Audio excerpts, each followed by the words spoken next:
আসসালামু আলাইকুম, কেমন আছেন সবাই? প্রচণ্ড শীতের সময় একসাথে সবাই মিলে পিকনিকে যাওয়ার মজাই আলাদা। তাই ফ্যামিলির সবাই মিলে চলে গেলাম পিকনিকে। আমাদের শহরে ঠান্ডা হলেও ওয়েদারটা খুবই ভালো। এই যেমন রংধনু উঠে আছে। আমাদের বাসা থেকে প্রায় 1 ঘন্টা দূরে চলে গেলাম আরেকটি শহরে স্নোফল দেখতে। উপরওয়ালার কি অপরূপ সৃষ্টি! আমাদের শহরে রৌদ্র, আর এই শহরে আসার সাথে সাথেই চারদিকে বরফে ঢাকা সাদা। আর এইক্ষুনি আমরা নেমে যাব, নামার সময় হয়ে গেছে, কিন্তু গাড়িটা ওয়েট করছিল কারণ প্রচণ্ড স্নোফল হচ্ছিল, আমরা গাড়ি থেকে নামতে পারছিলাম না। এই জন্য কিছুক্ষণ অপেক্ষা করি। অপেক্ষা করার পরে একটু কমার পরেই আমরা সবাই নেমে চলে যাই পাশে একটি বারে। এই বারটাতে এসে আমরা উঠি, সবাই চেঞ্জ করে ফ্রেশ হয়ে তারপরেই যাব ভাবছিলাম। এরই মধ্যে আমার ছেলে তো কোথাও যাবে না, ও তো বরফ দেখে পুরাই পাগল।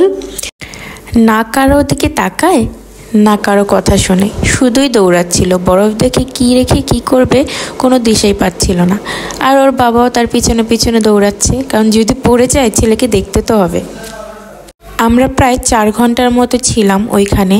তার মধ্যে 1 মিনিটও হয় না আরহাম বসেছে বা রেস্ট নিয়েছে, শুধু দৌড়াদৌড়ি করেছে আর টায়ার্ড হওয়ার পরে বরফের মধ্যেই শুয়ে পড়েছে।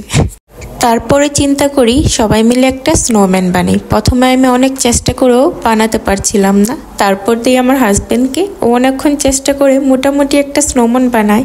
সেটা দিয়ে সবাই ফটোশ্যুট করি, ছবি তুলে, তার মধ্যে আরহাম ভেঙে ফেলে।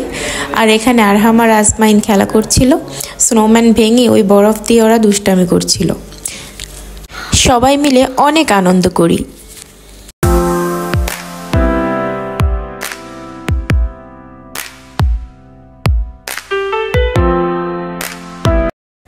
তারপরে বিকাল 4টা নাগাদ আমরা ওখান থেকে বের হয়ে যাই, কারণ আমাদের বাস আসার সময় হয়ে যায়। এখান থেকে আমরা বাসে উঠে পড়ি। যাওয়ার সময় এত সুন্দর একটা ওয়েদার ছিল, যাওয়ার কোনো ইচ্ছেই ছিল না, কিন্তু নিজের শহরে তো আসতেই হবে। এই তো আমাদের শহরে আমরা চলে এসেছি।